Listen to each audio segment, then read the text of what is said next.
రోజున చాలా పరమ పవిత్రమైనటువంటి రోజు.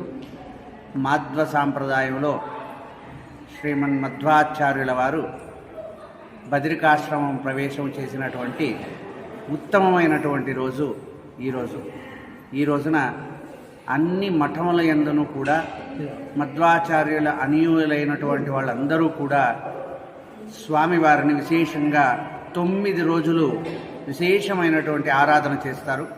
అందులో భాగంగా మన రాఘవేంద్ర స్వామి మఠంలో ఈ రోజున మరియు రేపు మరియు ఎల్లుండి 3 రోజులు మధ్యాహ్నం ప్రయుక్తంగా విశేషమైనటువంటి ఆరాధన అనేటువంటి చేస్తాము.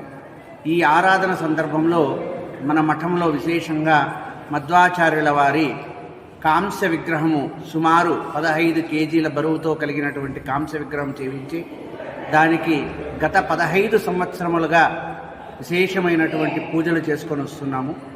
ఇటువంటి విశేషమైనటువంటి పూజా కార్యక్రమంలో ఈ రోజున మొదటి రోజుగా మనము స్వామివారికి పుష్ప అలంకరణ, అదేవిధంగా రథోత్సవ సేవ అనేటువంటి చేయడం జరిగింది. ఈ రోజున మనకు సుమారుగా ఒక 150 మంది విశేషమైనటువంటి తమిళనాడు మరియు కర్ణాటక నుంచి భక్తులు, అదేవిధంగా తెలంగాణ నుంచి కూడా భక్తులందరూ వచ్చి స్వామివారి సేవలో పాల్గొన్నారు.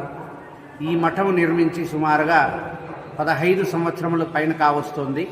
ప్రారంభం రోజు నుంచి కూడా మన మఠంలో విశేషమైనటువంటి పూజా కార్యక్రమాలు జరుగుతున్నాయి. మనకు ఈ మఠం నిర్మించడానికి చాలా శ్రమతో కూడినటువంటి విశేషమైనటువంటి శ్రమించి మనకు చక్రపాణరావు గారు స్వర్గస్థులైనారు. అదేవిధంగా సుందరమూర్తి గారు, అదేవిధంగా దేవరాజరావు గారు, శేషగిరిరావు గారు మొదలైనటువంటి చాలా పెద్దలందరూ కూడా భక్తి శ్రద్ధలతో ఇక్కడ ప్రతి ఒక్క కార్యక్రమాన్ని కూడా నిర్వహిస్తున్నారు. మరి విశేషంగా చెప్పాలి అంటే తెలంగాణలో హైదరాబాదులో నివాసం ఉన్నటువంటి శ్రీ శేషగిరీష అనేటువంటి ఫ్యామిలీ వాళ్ళు మొత్తము కూడా ఈ 3 రోజుల మధ్యనోమి కార్యక్రమాన్ని దగ్గరుండి వాళ్ళ పర్యవేక్షణలో ఈ యొక్క కార్యక్రమం జరుగుతూ ఉంటుంది. ఇటువంటి విశేషమైనటువంటి దేవుణ్ణి సేవించడం అందరి భాగ్యము. ప్రతి ఒక్కరికి కూడా ఆ గురువుల యొక్క అనుగ్రహం మీ పైన ఉండాలి అనేసి మనస్ఫూర్తిగా ప్రార్థన చేస్తున్నాను. శుభం భూయాత్. సర్వే జనా సుఖినో భవంతు.